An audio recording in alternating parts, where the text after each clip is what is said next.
See if this works.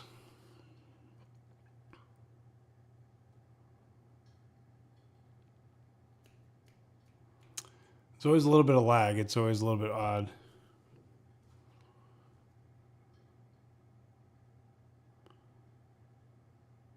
Here it comes. Sometimes what I'll do is I'll be waiting for the stream to start and it doesn't start, and then I stopped it a couple times and probably left a few people hanging, but what's going on, guys? Eric here, Mr. Fired Up Wealth. I'm going to do a quick stream today. This is a live stream, so anything goes. You can ask me questions. We're going to go through kind of do some highlights from the Fed meeting, FOMC meeting. Of course, the market was a roller coaster yesterday, sold off again more today, especially in the growth names. We're going to talk through some of those highlights, tell you what's going on with the Fed meeting. I wanted to get this to you sooner. This is the first chance I had, so I'm doing a live stream. You can always watch the recording later. And then we're going to look at some charts as well. Let's jump right into it here. So the first thing I want to do is I want to get rid of that big screen, so hopefully you can still see me over here. The problem we've got right now, guys, so when you think of what Jerome Powell said yesterday, it wasn't really any different than Jackson Hole, but there were a few things. Well, I shouldn't say that. His overall message was the same as Jackson Hole, but there are a few things that maybe were a surprise, especially with the dot plot. And this is what has people worried right now. So hawkish Fed to stay restrictive all the way through 2025. So here's the problem that we're seeing. So the Fed's so-called dot plot that was released yesterday shows a peak of 4.6% in 2023. The market had rallied in hopes that inflation was going to start to cool. CPI data came in higher than people expected. The market pulled back. Anytime you have a bear market, you get these bear market rallies. And we were talking in our private community. We've got a Patreon Discord. We do chart day every Wednesday. And I was telling people, don't chase it. Wait for it to come back. Stocks ran really hard after the June lows, and we had a huge run in August, like 4 to 6 weeks. We had a monster run. We've given all that back. A lot of names have even made new lows, especially when you think of some of the higher quality mega cap tech stocks. We'll look at some charts here later, and you can ask some questions. I can look at some charts for you as well. But here's the problem, 4.6% in 2023, it's really hawkish. And yesterday was more hawkish. I was expecting it to be pretty hawkish, but there were a few things that were kind of like, oh man, you start thinking about it. So what the market's trying to do right now is digest, okay, what does this look like? Because I think a lot of people thought we'd see light at the end of the tunnel sooner. Now the problem is that the Fed is raising rates to combat inflation. All the data they have is they're lagging indicators. And so it can be really difficult to understand, what inflation's really doing. And it gets political, and I know it's a heated debate, but at the end of the day, inflation's high.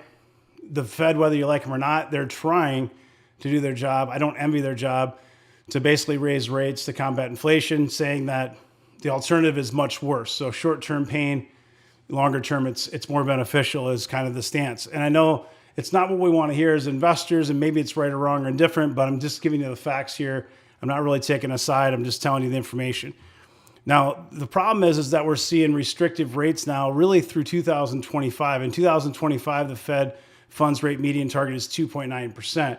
2.9% is much better than 4.6%, but that's a long ways away. So we're at the end of 2022, going into October. We still have 3 months in 2022. We have a full year in 2023. I've been telling the community, expect lower lows. If it doesn't happen, it's a bonus. I've also been telling the community, I don't expect new all-time highs. At the soonest would be the end of 2023. And if it happens sooner, it's a bonus. So if it happens sooner, great. And I'm not trying to be one of those guys that's going to try to predict and, fortune teller and genie in a bottle kind of a thing to tell you what's going to happen. I don't know for sure. I can give you some ideas what I'm thinking. But at least if you have the expectation that, hey, we're not just going to rally to all-time highs in August of 2022 for no reason, and you understand that, maybe you can save some money by not going too hard, too fast. And there's two schools of thought. There's one, sit on cash. Magically you'll be able to see what the bottom looks like. You can put all your cash in that day and, you just sit on that, hold it for 10 years and you're rich. And if you can do that, that's great. I've been investing since the 1990s. So I've been through the dot-com crash. I've been through the 2008, 2009 financial crisis, everything in between. We've had, a rough time in 2018. We had a rough patch, even like 2016, early 2000s weren't really much fun at all. The market in 2020 and 2021, especially 2021, that's not what a normal stock market looks like. And you're starting to figure that out. A lot of retail investors have left the building. For example, right now, when I did this stream last year, I'd have 1,000 people. Now you're lucky if you get 100 people because people just aren't interested. And the reality is that your wealth is made in bear markets, but it's painful. And if you're not trained, have discipline and really trained with the psychology, it can be very hard. And even for me, someone that's been investing almost 25 years, it still is very difficult. And days like today, when you're like, oh man, where are we going to go next? It can be hard. And knowing what to do with your cash, when to buy. I try to look at individual stocks at individual, specific levels, price targets, price levels. And I do my best. I know I'm not going to time the bottom. I try to nibble like 1/10 of a time. And I'm not trying to be a hero. And again, most people are going to tell you sit on cash, go to bonds. That's totally fine. I'm not here to tell you what to do. And if that's what your prerogative is, if it's best for your situation. The thing about individual investing, it's individual. And whatever works for you might not work for the next person. And so all I'm doing is kind of sharing data here and telling you what I'm doing. And you got to do what's best for you. And hopefully it's helpful. But this is the problem we're seeing here. And when you look at, so Fed will boost rates to an endpoint of 4.6% in 2023. What we'll probably see in October, we don't have any rate hikes. So November, you're probably going to get 75 basis points and then 50 basis points in December. I believe Powell said 125 basis points likely before the end of this year. So that would be probably 75 and then 50 in December. And then you might see 25 and 25 in January and February. Maybe they take a month between something, but that's probably what you're looking at. 4.6% in 2023 is when they plan on ending the campaign. Now, one thing to note is if inflation starts to come back faster, I'm not saying it will, but if it did, they wouldn't have to be as aggressive and they could even pivot and go the other way and actually start to reduce rates. Right now, they're doing quantitative tightening and they're also increasing rates. That's going to be very constrictive for risk assets, especially for higher risk assets. When you think of growth stocks, especially hyper growth and riskier speculative type growth stocks. So keep that in mind. There's not going to be a magic bottom that's just going to happen overnight. This is going to be a process. It's going to take time. 2008, when you look at that, we had many false rallies that were faded. You're probably going to continue to see those. Now, one thing I will say is that, and we'll look at some charts here in a minute. One thing I will say is that typically in elections, even midterm elections, we've got midterm elections coming up. Usually the market rallies for a good 8 to 12 months, sometimes a 15% run, after that period. And I'm not saying that's going to happen necessarily, but you could see some more volatility the rest of September, maybe in October. You might find some sort of short-term bottom. And you could actually have a run that would put in a higher floor. Now, of course, the bears are going to laugh and say, well, the PE ratio, forward PE is 18. Earnings are going to start coming down because we're actually in a recession, even though they say we're not in a recession. And as earnings come down, those PEs don't mean anything, which there's some merit to that if earnings start to come in lighter. So if you have a forward PE of 18 and you miss earnings, well, guess what? It's actually not as good as you thought it was. And so when you see stocks like AMD, NVIDIA that are over 30 PE, the market's trying to figure out, how do I price these things? Where should they be? What should the overall market be? And this is why you're going to see some of the analysts and some of the Wall Street guys and the talking heads will come on and say, well, if inflation's 8% and you have an 18 P ratio, you should be between 13 and 15. That's another 15 or 20% lower in the S&P. And that could happen. That could happen, but it doesn't necessarily have to happen. And the market is forward looking. The problem we had yesterday is the market's forward looking generally 6 months out. And the narrative kind of changed where it's like, hey, 6 months from now is not really going to be as good as we maybe thought. But you could start to see some positivity at the end of this year, maybe even, early 2023, depending on what happens. But federal, they raised 75 basis points. You know that by now. We can kind of move on. I want to cover, I'm not going to go through this article, but Bank of America says inflation genie's out of the bottle. It could take years for it to go down again. And so you're hearing a lot of chatter now about essentially about people saying that we're going to have this lost decade, that it could take 5 or 10 years for us to get back down to 2% inflation. That's the argument, again, trying to bring data to you. So when you hear different things online on the internet, you know what the hell they're talking about, right? So unemployment rate right now, according to Forbes Advisor, is 3.7%. That's about where it was before the pandemic, which is interesting because we had a bump. If you look at unemployment rate, so this is unemployment rate here. We had back in 2020, we had unemployment rate go up to 8.05%, and then it came back down. But during 2010, we had a really bad recession back here, 2009, 2010. Inflation got close to 10%, and then it was a steady downslide from basically 9.63% all the way to 3.67%, which is the lowest it's been in a very, very long time.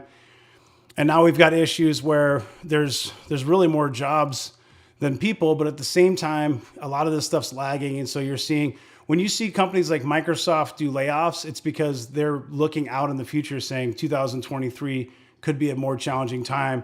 Let's plan ahead. So wages are rising, which is a positive, roughly 5.7% over the past year, but inflation, of course, is 8% plus. But that number could be a lot worse. Imagine if inflation's 8% and your wages only rose 2%. But these wages rising actually put more pressure on the labor market as well. And Powell actually said in his interview when he was answering questions yesterday, we listened to this, a bunch of us from the community kind of did a watch party and we watched it. And he basically said, not exact words, but they want unemployment to go higher. So it's like, they literally want unemployment to go higher because it'll help with inflation. Inflation's supply and demand. And that's one of the things that came directly out of Powell's mouth. Again, you don't have to agree or disagree. I'm just telling you what happened. So don't shoot the messenger here. But at the same time, other metrics pointed towards a slower economy. The housing market is struggling. And then you get debate on this too. Oh, housing's doing great. Oh, it's not going to have a crash. It's already, maybe not a crash, but definitely a correction. A correction is only 10%. And we've seen a correction or more, even bear markets in some of the bigger markets. So higher mortgage rates are a big deal. You look at higher, mortgage rates. This is a 30% or a 30-year fixed mortgage rate for the United States. It's a historical chart. So right now we're about 6% in that 6% range, 6.02%. It looks like. If you look at this, it goes back to 1971, 7.54% on a 30-year fixed mortgage. And then it spiked all the way in the 80s. This is when we had a period of inflation that was really bad. And it's interesting because a lot of money managers are younger than me. I'm in my early 40s, but I was basically born in the late 70s. So when inflation was that high, a lot of people make the point like, hey, if you're not 55 or older, you've never experienced this type of inflation and interest rates. It's actually true, but we have experienced much higher rates than we have now. And you can see that it went from 18% and it slowly came down. But even in 2000, when we had the dot-com bubble, it was 8.2%. It got down to 3.35 here December 12th. But even in 2008, before we had the financial crisis, we were running at 6%, which is where we're at now. So we have this period of 12 to 14 years where we kind of just went down and came back to where we're at. But we're so used to having these low rates, especially during the pandemic where mortgage rates got down to like 2%, and people that locked in on those 2% rates are probably feeling pretty good about their situation right now. But you look at, consumers. So the consumer confidence poll here fell by 2.2 points to 49.9. That's 10 points below what it was in March 2020. So the consumer's in worse shape now than it was basically during when the pandemic started, when it really got bad in Wall Street at least. The economy is only expected to grow at a seasonally adjusted annual rate of 0.3%. So, you talk about, are we in a recession? Are we not? Well, by old school definitions, we're really in a recession now, but we still have some growth here. I mean, this is pretty low growth though, 0.3%. So here's some of the projections. So GDP, and Powell actually confirmed some of these numbers yesterday, should grow by 0.2% in 2022. So it's modest growth. Not very good, but better than negative. But that's a decrease from the June projection. So in June, we projected we'd still have 1.7%. So we lost 1.5% on our GDP projection since the lows. And we have inflation that hasn't come down where a lot of people thought it was going to come down. We have rates going higher than maybe we would have projected. The dot plot's worse, and it extends into 2025. And so you look at it and say, it's easy to say that you're probably going to see new lows in the market. Now, it does not mean it has to happen, but I think I looked at the sentiment index last night. It's the worst it's ever really been.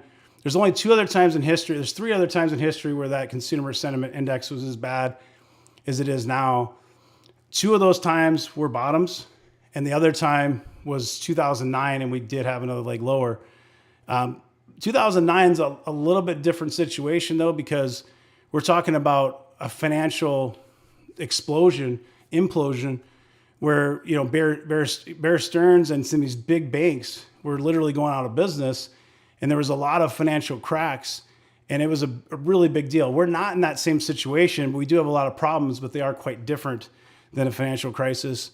So take that for what it's at. Again, bringing you data. The core PC inflation grew by 4.5% in 2022. Projection was 4.3. So that's a little bit higher. The federal funds rate will rise to 4.4% in 2022. And we talked about that earlier. But this is kind of what's going on with the macro. Next, I want to go into technical analysis. Before I do that, we did look at, 30-year fixed. And we also looked at, so I think we covered all of those. I want to go into the QQQ. So before I do that, I'm going to see if there's anything I'm missing over here. So first of all, thanks for joining. If this is helpful, if you're not a subscriber, subscribe, click the bell to get notifications, drop a like, drop a comment if this is helpful. I've been investing almost 25 years and started this channel back in 2019. We're long-term investors focused on, really growth, trying to grow our wealth, and then slowly converting that into dividend income and living off passive income. So Fired Up Wealth. So Fired is financial independence, retire early with dividends. We're using growth, outperform, most of our time frames are 2030 and beyond. So we're really trying to position ourselves where we can buy the quality stocks that will have alpha that will take off in the bull run. And I know that this is not the environment to buy those stocks. It is a great environment to accumulate if you've got the right mindset and the right time frame. And I've done it before, and it's going to work again. But it might not happen overnight. And we could have, the market I mentioned earlier, new highs potentially end of 2023. That doesn't have to happen. It could take 2 years. But if you've got the right mindset and time frame, eventually that's going to pan out. If you're trying to conserve capital, so we're in accumulation, most of us, if you've got $10 million and you want to conserve it, you probably shouldn't be buying growth stocks. You should be looking at, REITs, real estate investment trusts. You should be looking at, dividend income stocks, DGI stocks. You should be looking at bonds. The 2-year treasury is over 4%. We've got an inverted yield curve, which generally is a recession warning. So there's a lot of eerie signals that are negative that don't paint a good picture for the stock market. And that's really where we're at. And so it's easy to take your ball and go home and say, I'll come back when it's better. And that might work. But what I've found doing this for so long is that it's really hard to time it too. And for me, if you're working and you're accumulating wealth, there's 3 steps. Work as hard as you can to make as much money as you can. Create a budget and try to save as much money as you can, and invest what you can. Enjoy life the best you can, but invest some. And maybe for you, it might just be an index fund. Maybe buying the S&P 500, the VOO. Maybe you want to buy growth stocks and you want to have some individual stocks. It just depends on what your situation are, your risk tolerance, your goals, your suitability, all that good stuff. So, Dolores, I don't appreciate the language there. So we're going to have to probably get you out of here. That's not, I don't understand why you think that's okay. So have a good one. I don't understand people like that. Come in here and start swearing and stuff. No one saw it, by the way, but me, because it has a filter on Google, because Google's smart. So Google only showed that to me, and then I blocked it. So have a nice day, okay? It's amazing how you can't do a stream and just give facts without people being jerks, like, hey, have a good life. See ya. All right, cool. So the stocks to buy now, very few. There's one that went through. Wealth is made in bear markets. So what's up, Mickle? We've got, what's your thoughts on 2-year treasury? Again, if you're trying to preserve your wealth, you're conserving your capital, then yeah, 2-year treasury could be great for your situation. It just depends on what you're trying to do. So, not really any questions here. I'm not seeing anything. No QE coming this time. Yeah, we already talked about quantitative tightening. Google easy buy in the 90s. All right, if you got questions, let me know. Otherwise, I'm going to continue. And so the first thing I want to talk about is QQQ. So we had chart day yesterday. We have in Patreon. So Patreon Discord, if you join Patreon, you get access to Discord. And we go through chart day every single Wednesday. And we talked yesterday about the QQQ and a bunch of different individual stocks. We do it 9 o'clock a.m. Eastern every Wednesday morning. We've done it for over 2 years. So we said yesterday 278 was probably where to look, 274 next, and then 260. And the market literally got right to that 278 line and found a footing. It doesn't mean it has to hold, but it did close at 280 and 30 cents. And post-market, actually, I'm sorry, it closed at 280.07. Post-market's up a little bit, about 30 cents. It's up to 280.39. So it's hard to say. It's easy to really paint a bear case situation. I told you all the reasons why. So it's very easy to be a bear. And I think 90% of the sentiment, basically 9 out of 10 people are bearish. And generally, when it gets overly bearish, you actually start to find a bottom. It doesn't mean it has to. And I know people are going to disagree. I've got it on my chart here, $237. Maybe you see that. It's possible. But for me, I buy on levels. I don't really focus too much on the short term. And it's hard because I get it. Most people want to invest in stocks to make money. You want to buy a stock, have it go green, have it go up every single day, get rich. Okay. But that's not really how it works. And you look at even, some of the great investors of our time, Warren Buffett's more of a value investor, but it's all about accumulation and compounding, the eighth wonder of the world. And Berkshire Hathaway, their portfolio, there was 3 different times in history where their portfolio was down 50% or more. Amazon lost 90% of its value at one point. It's not uncommon for stocks to have cycles. Markets have cycles. What goes up comes down. And it's hard to know where to buy it because it could always go lower.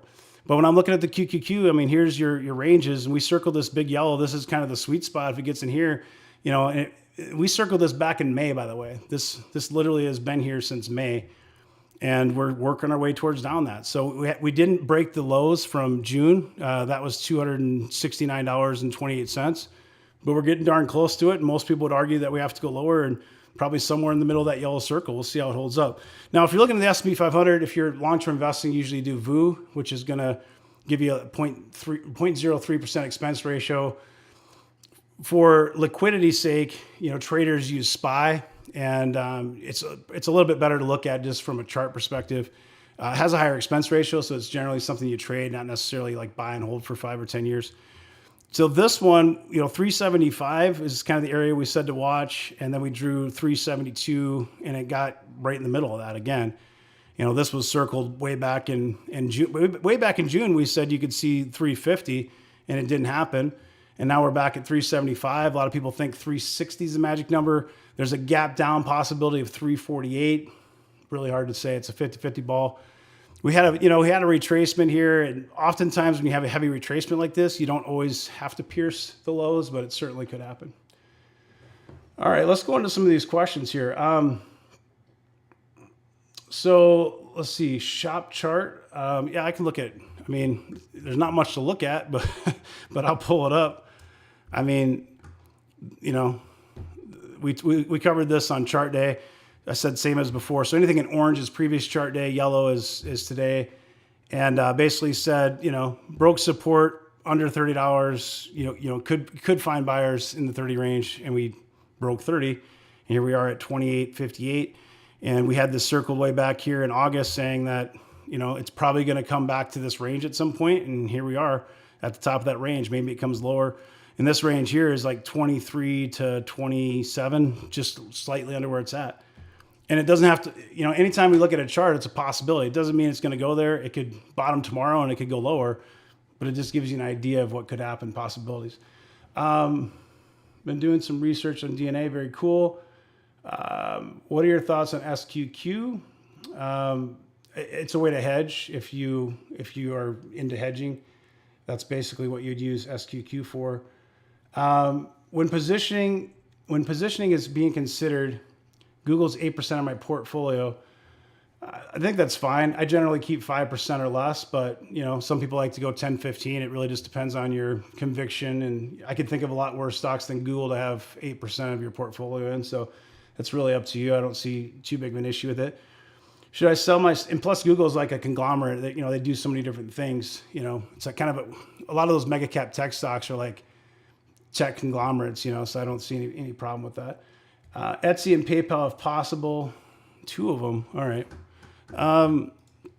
Etsy actually, I looked at earlier, it definitely could go lower. It's in a pattern right now that could, so we just said 97 to 100 is where it probably is going to go on Wednesday. We said that. And at the time it was obviously higher than that. It was 10% higher. And here we are, literally in the middle of that, $97.30 on the low end of it even. So the lowest I see is 85, but actually looking at today, it could go lower. I could see it maybe not going all the way to 67 and maybe it finds a footing at 75. But you really have to look anywhere between here and that previous low back in June. If the market got really ugly, none of this stuff's going to matter. And fundamentals are always first, guys. I need to say that. And I'm also not a financial advisor. So anything I say on here, my opinion, make your own decisions. I'm not a licensed financial advisor. I can't tell you what to buy or sell. And also, when you look at this, it's a possibility and anything could happen. If Russia does something stupid tomorrow and the whole market sells off 5 or 10%, none of these support lines matter at all. I hopefully understand that, but if you don't, I'm saying it anyway. But, with Etsy, I probably would wait. I'd probably be patient on it. I like it under $100, but I wouldn't be surprised 67, 85, which is a pretty big range, maybe 75. It just really depends. If the whole market turns bullish and starts to rally, then everything else kind of pulls itself up with it. Generally speaking, if you got a rally, stocks like Etsy are probably going to rally with it unless there's a fundamental catalyst for it not to do so. PayPal,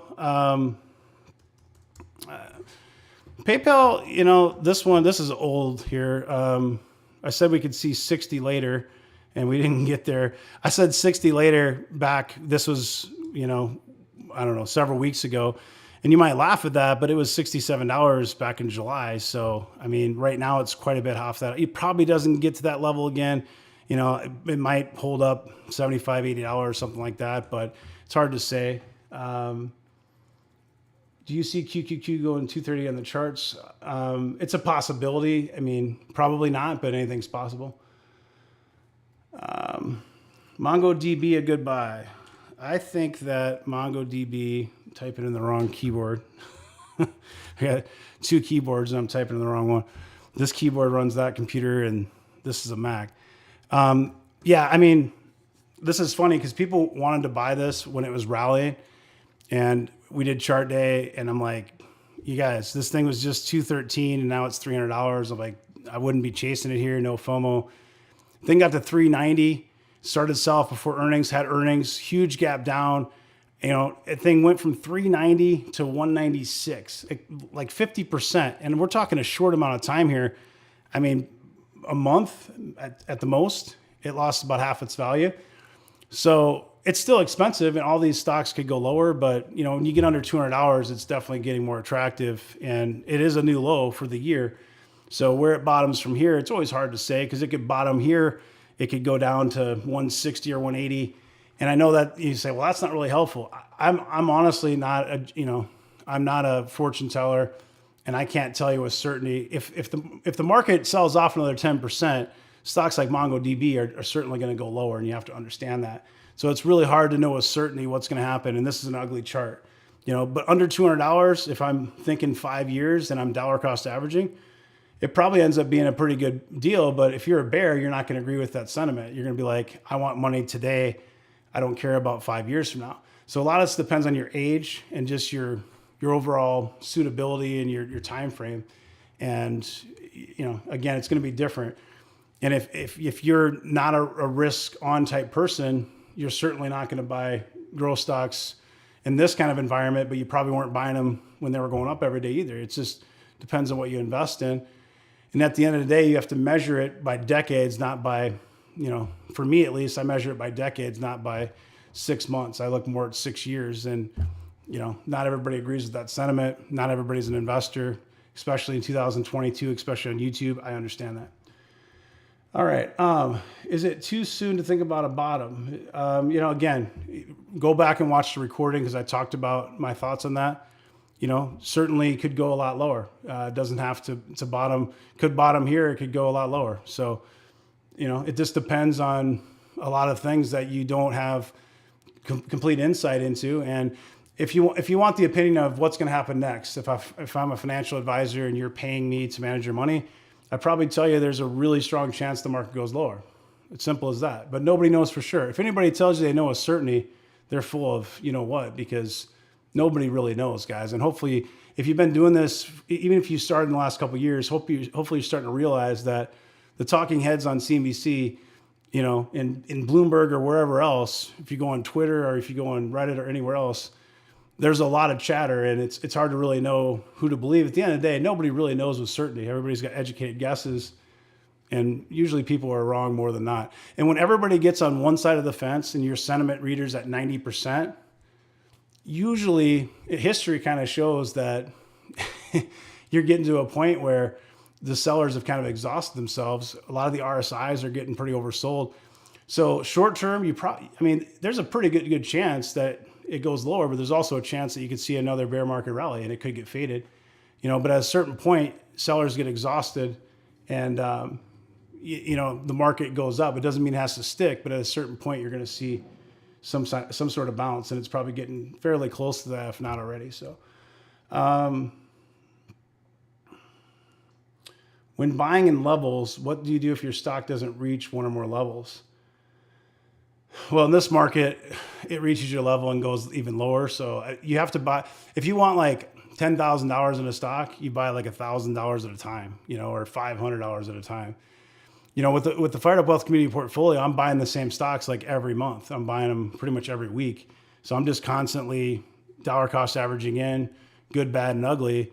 And, with time, that'll work really good. And it'll be great because I'll be able to go back and show you in 5 years, like, here's what we did, during the last bear market, and here's the gains. But right now, no one cares. No one cares right now because it's like, well, it's going to go lower. Don't buy anything here. It's going to go lower. And I get it. So Web3, I'm not the guy to talk to on Web3 much. When you talk about transition to cloud and headwind for services like Snowflake, I personally don't see that just because I used to sell enterprise software.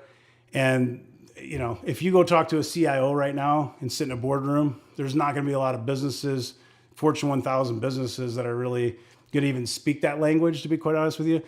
And I actually worked with a guy at my last company I've done some videos with and stuff. And he'd be a good person to bring on sometime and talk to him because he's much more knowledgeable about that side of it. But I personally don't, I don't have anything against crypto or Web3 or anything like that, but I certainly I don't see it as immediate. What I do see as a threat more than anything to all of it is quantum computing.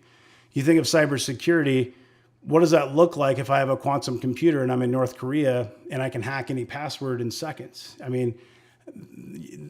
Cybersecurity is going to get really interesting as quantum advances in AI.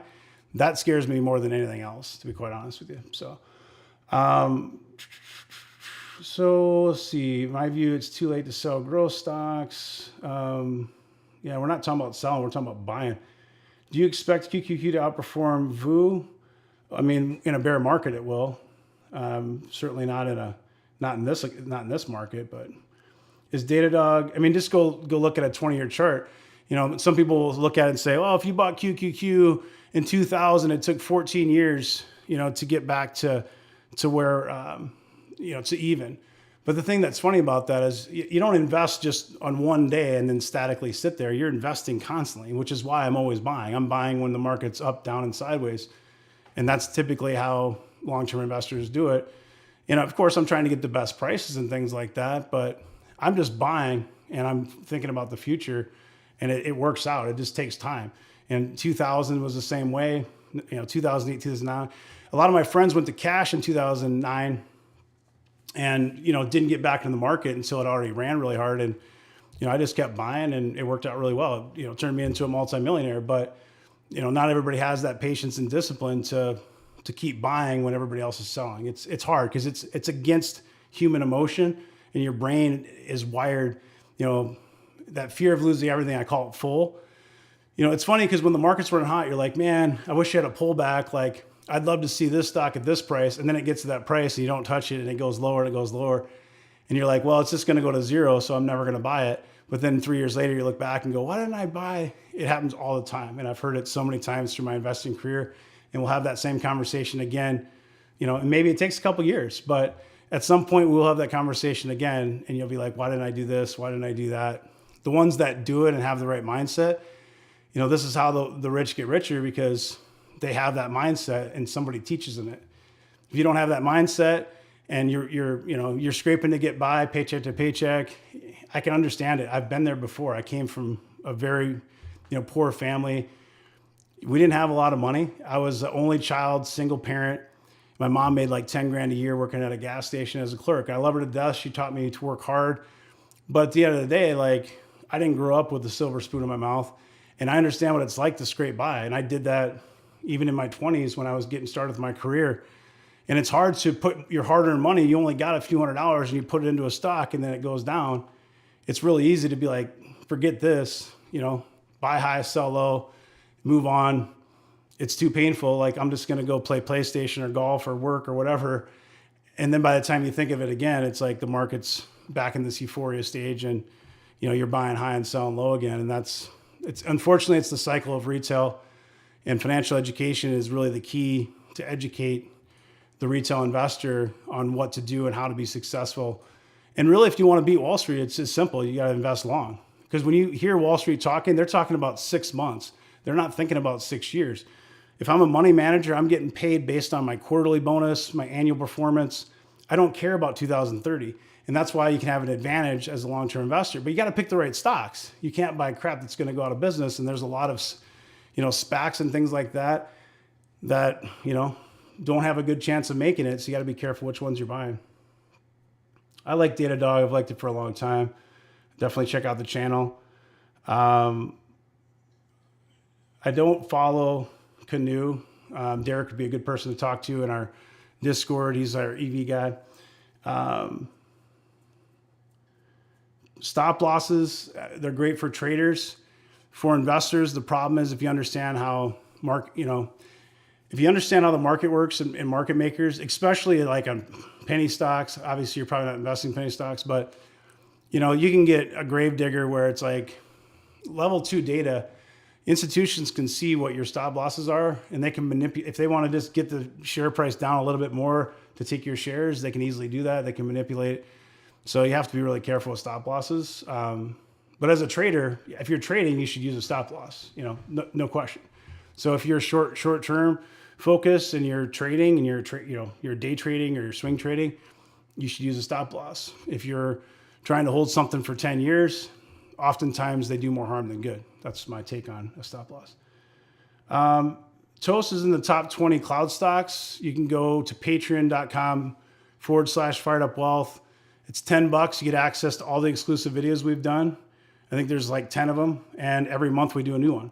But even if you don't, if you just want to watch the 10 videos, you can go watch the 10 videos, and if you don't like it, you can cancel. So it's a pretty good deal, and it helps support the channel. So I appreciate if anybody wants to check that out. And if someone wants to post the link on here, that'd be greatly appreciated. I'm starting to lose my voice, which is weird because I've only been at it for 40 minutes, but I'll go another 20 minutes here. Just want to thank you for your time and effort. Thanks, Blake. What criteria do you consider to build a long-term and short-term portfolio? I've got entire playlists on the channel. That's a really long-winded answer.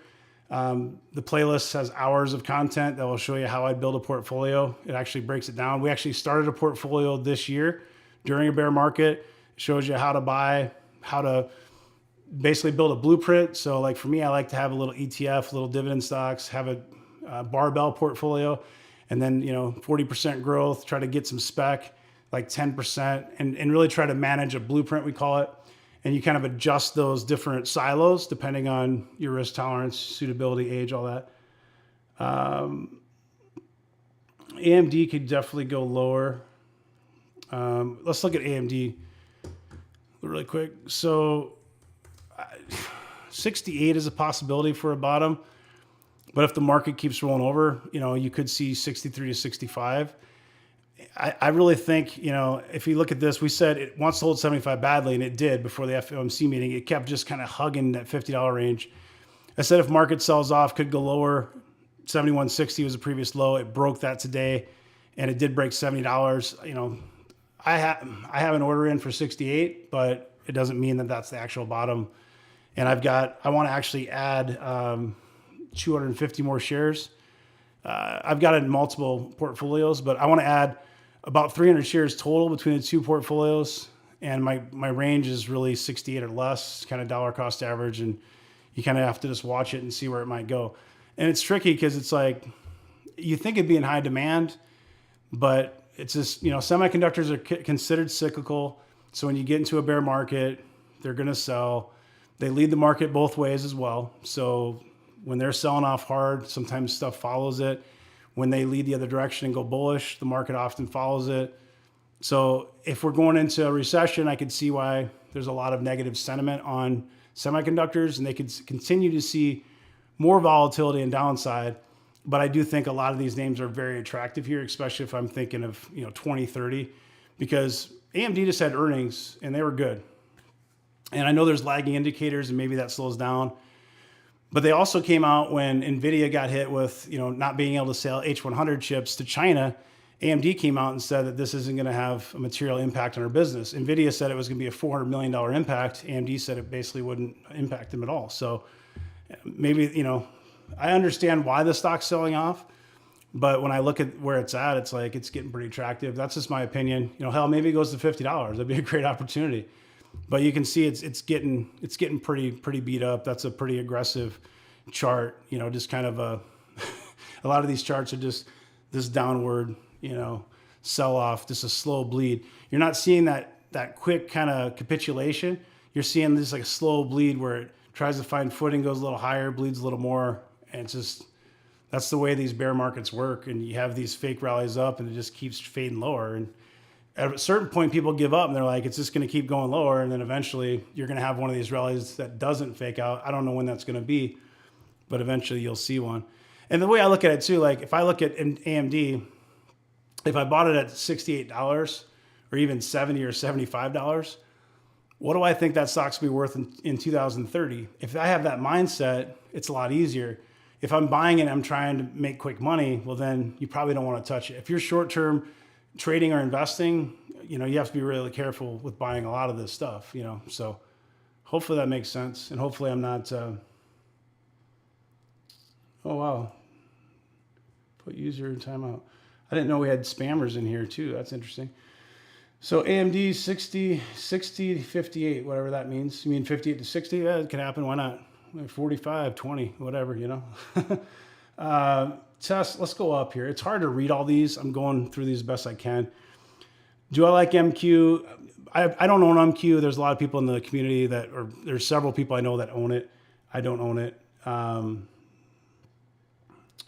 Let's see here. Thanks for answering my questions. Appreciate your effort. Thank you. What percentage of portfolio is in cash? I usually I teach people 5 to 10%. Right now I'm not working. This is my job, and I'm bringing in a third of what I used to make when I was selling software a couple years ago. I quit to do this. So it's a little different for me because I don't have the income. So you should have cash, but you also should have income coming in, every 2 weeks. And you could ramp that number up depending on how conservative you are. And if you think the market's going to go way lower, well, then maybe you want 50% cash. Again, it's very individual. So Tesla, we can look at. It's so far off its bottom. You should have been buying that in May and June. If SoFi comes under 5 and becomes a penny stock, I think SoFi will be fine. So It's CrowdStrike a good buy now. I mean, it was 130 in the lows, so maybe 150 or less. I don't know where it's going to go. Last quarter were rock companies pulling guidance. Do you think next quarter will be rocky? Last quarter earnings were rocky companies pulling guidance. Do you think next quarter will be rocky? I mean, with some businesses, sure.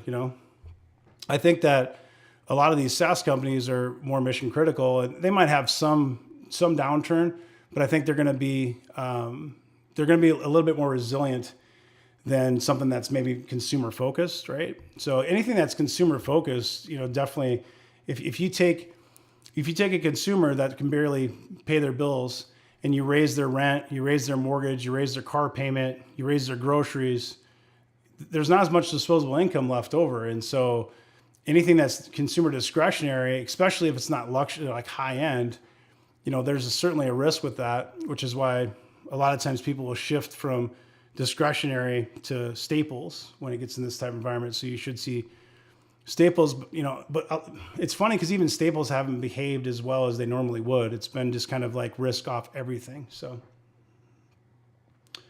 thoughts on Square? Are you a buyer? Bought some today.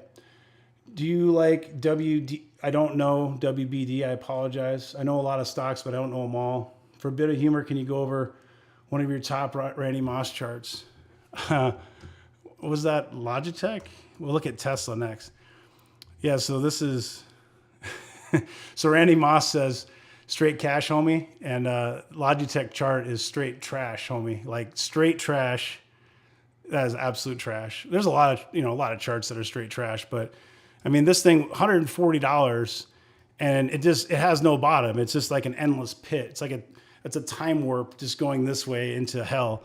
And it's, what is it, $45? I remember it got to like 100, like, oh, this is looking pretty good. It's got a dividend. Oh, 75, 60, 40. Hey, do I have a 20? Do I have $10? Like, where's this thing going to go? I mean, whatever, man. It's got a PE ratio. It's got a dividend. I don't own the stock, but I just can't believe how bad this thing has gotten sold off. But that's just the way bear markets are, man. Crazy stuff happens. So here's the thing with Tesla. Like, we were buying this pretty heavily in the Fired Up Wealth Discord. The group members were buying this in May, June. And it was obviously before the split, so it wasn't this price then, but it was equivalent.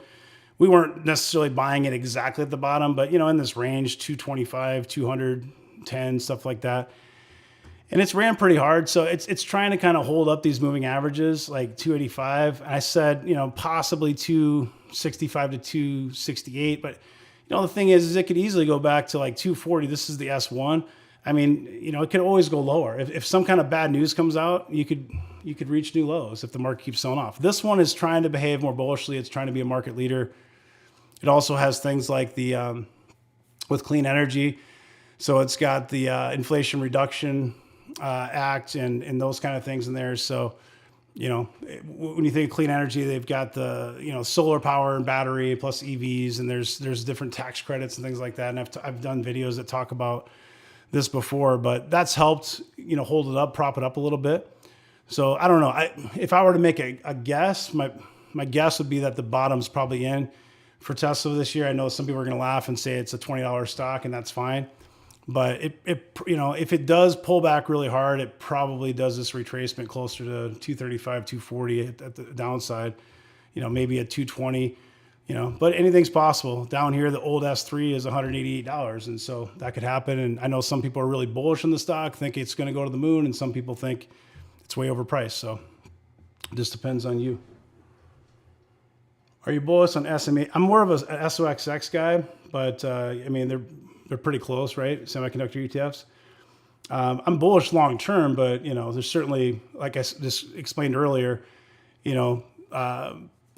when you think of semiconductors, they're considered cyclical and they're going to get hit in a bear market. If we go into recession and this lasts longer, you're going to see continued pressure with those kind of stocks. So long term, I absolutely do like semiconductors a lot. So. And it's one of my biggest focuses on my portfolio, and I've been adding quite a few different names. So, what's going on with Comcast? Well, it's selling off like everything else, but I don't own it. This is another straight trash, homie.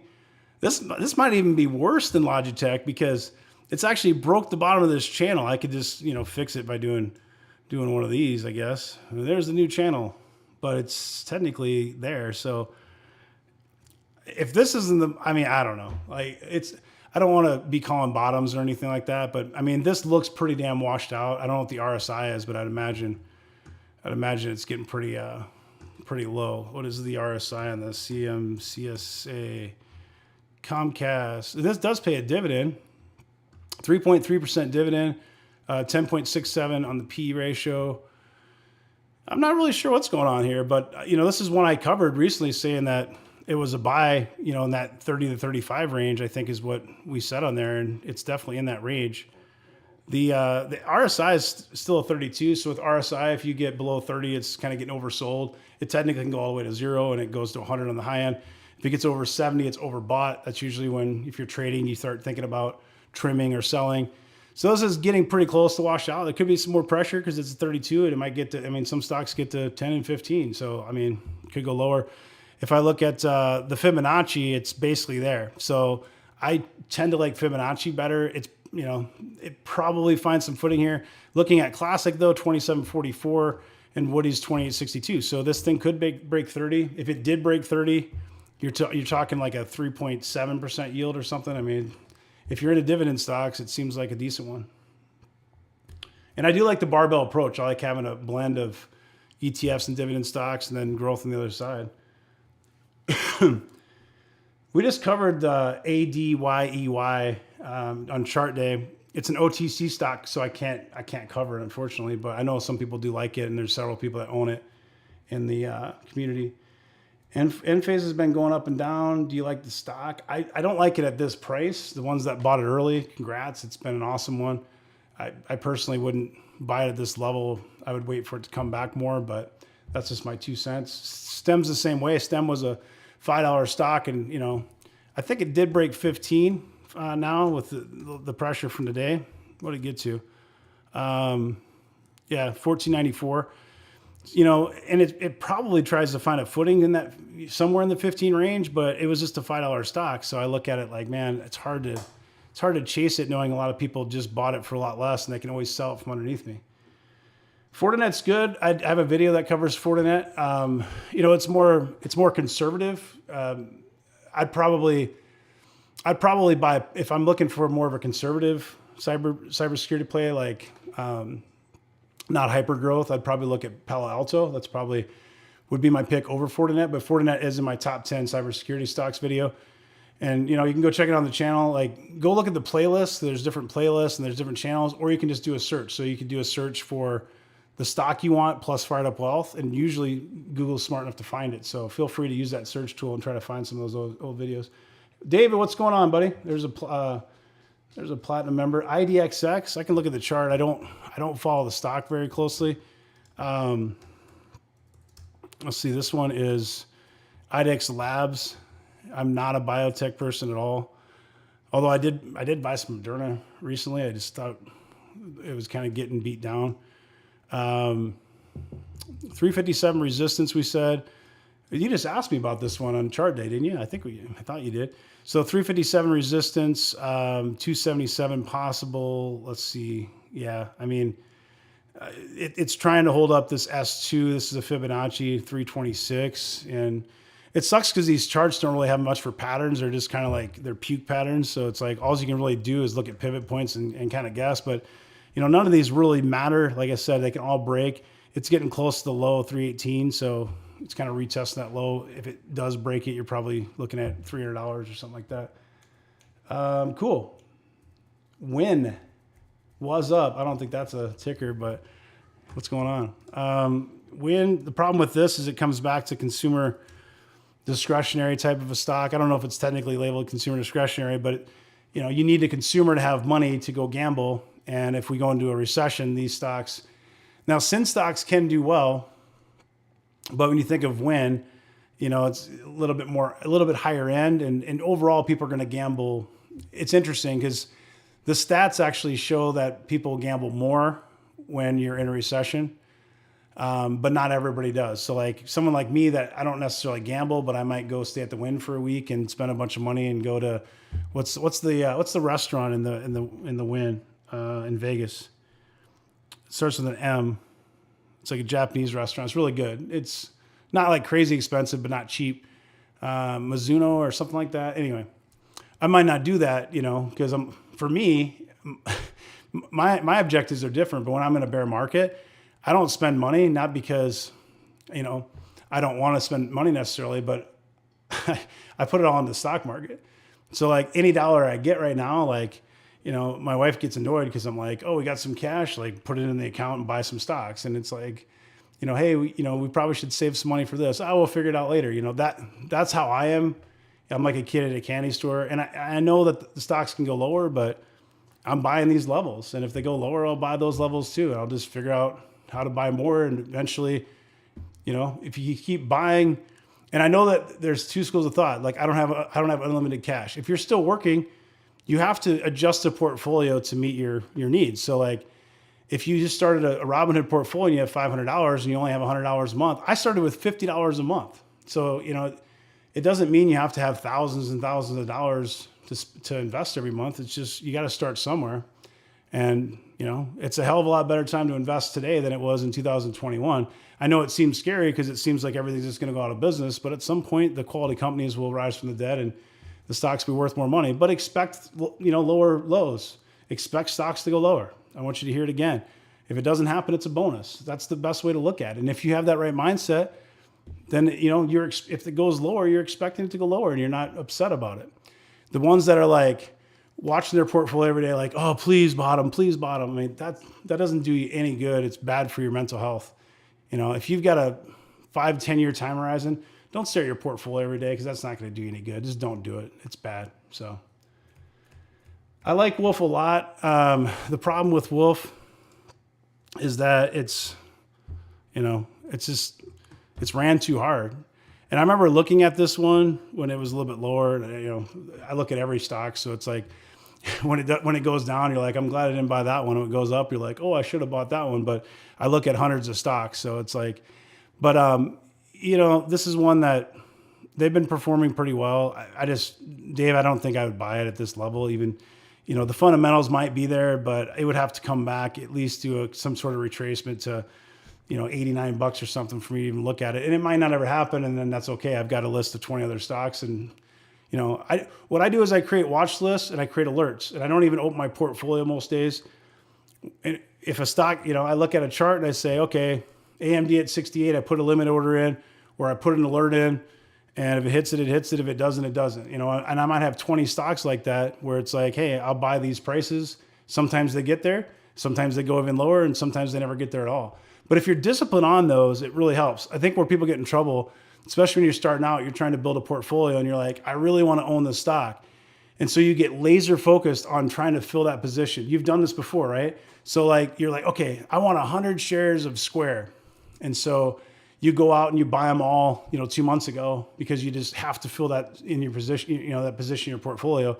And then it drops to 55 and you're like, oh, there's a lot of stocks like that, that have fallen 80% or something that you might have bought.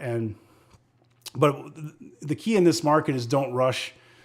Snowflake, I'm still building my position on Snowflake, and I've been at it since the IPO. And when the IPO came out, I told everybody in Discord, it might go to 150 someday. Guess what? It got to 110. It didn't stay there very long.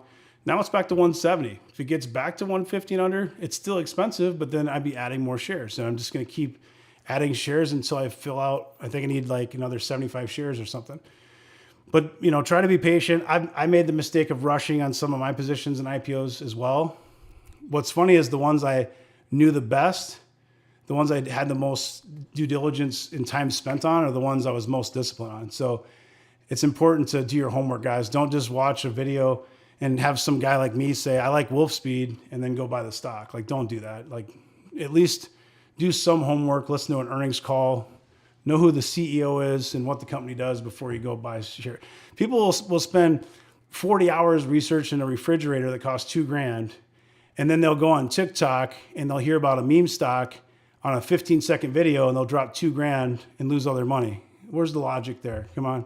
We got to do better than that. Okay. S cybersecurity company. So SentinelOne is one that we've talked about a lot in this group, and when everybody was buying it at 78, we weren't buying anything in these levels. Like even CrowdStrike, look at Cloudflare. We bought Cloudflare at 35, and you've heard the story before. Sold it at 190, and then it comes back. We weren't buying any of these stocks at these levels. We started buying SentinelOne when it got to 25 in the Fired Up Wealth community portfolio. And of course, it went lower than 25. It got to 19. But now we've got a decent position, and it's like, it's down 5% or something. And if it dips back into this yellow circle, you add more. We only have like a 50% position, and it's kind of a speculative one in there, but it's a good company. I think CrowdStrike is best of breed, and I prefer it over SentinelOne, but SentinelOne has more growth metrics. They also burn more cash. I like both stocks. I've done 2 videos that compare SentinelOne to CrowdStrike. So if you're interested in those, again, do a Google search and just search for Fired Up Wealth, CrowdStrike, SentinelOne. I guarantee you'll find a bunch of videos. We do tons of cloud videos.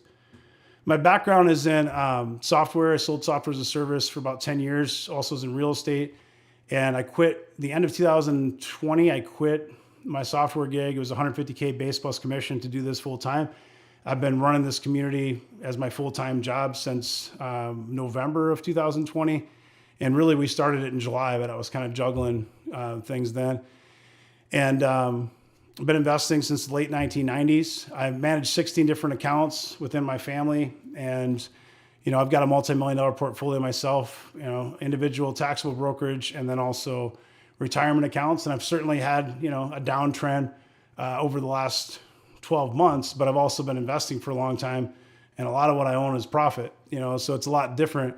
If you just started in 2021 and you got your teeth kicked in and you lost 70%, that's really hard. If you're up 500%, if it goes down, it's not quite as painful. It's still painful, but it's not as painful. The key is just keep investing, stay consistent, and when you're my age, maybe you're older than me now, but at some point, a lot of you might be younger than me, you'll be in the same situation, hopefully even a better situation. And, it won't be as scary either because you've gone through the storms, So does it suck? Yeah, it sucks. But I've weathered a lot of these storms, and, everyone's unique in their own way, and they suck, but they always pass. And, like I always say, if the S&P 500 goes to zero, you've got a zombie apocalypse. You've got a lot bigger problems than money. You don't need your portfolio anyway. So, okay. I think that I probably missed some questions, and I apologize if I did. If you would do me a favor, come back on the video and ask the question on the video. So right now there's 2 chats. There's a chat room. That's going to disappear when the recording goes up. Come back to the channel, Fired Up Wealth on YouTube, and go onto the main page. That video will be there. You can click it, rewatch it in case you missed anything. And if I missed your question, drop me a question in the video, not on the chat here live, but on the video chat. And I promise you that I will reply to your question. Ask me whatever you want. So if you're a jerk, I'll just block you from the channel. A friend of mine put, how much? 400,000? You need to put a comma in there when you have that many zeros. I'm not that smart, but a lot of money. Comcast at 38.78, down 25,000. Should he sell? Why do you buy it? I mean, if he was buying it for the dividend, you probably bought that for the dividend, I would think. So, when you buy a stock, you never buy everything on one day. That's something you need to learn right away. You want a dollar cost average, and you want to buy lots. And you really have to have a lot of stocks. In my opinion, you need to have at least 10 stocks that you're following, because sometimes, there's going to be stocks that you're like, I have to buy this stock, but then there's going to be, maybe 5, 10. They're like, I like all these stocks at these prices. And again, do what's best for you. But that's served me well over the years, because I don't have to chase a stock. Be like, hey, if this stock comes to this price, I'll buy it. And it's hard in this market because it just keeps going lower and lower. But especially in a bull market when everything is going higher, you don't want to just be FOMO chasing everything out there. So I appreciate David and everybody. If you guys want to check out the community, it's patreon.com/Fired Up Wealth. You can Google Fired Up Wealth Patreon. Definitely subscribe to the channel because we do stuff like this free all the time. So you got nothing to lose, with YouTube. And, hit the like button, drop a comment if this was helpful. And I appreciate your time and attention. I'll do more of these when I can. I hope a few people learned a few things. And again, I want to reiterate, market can always go lower. I'm not trying to be bullish or bearish. I'm trying to be neutral, give you information and telling you what I'm doing. But you got to do what's best for your money because I'm not you. So have a great rest of your day, guys. Take care. See ya.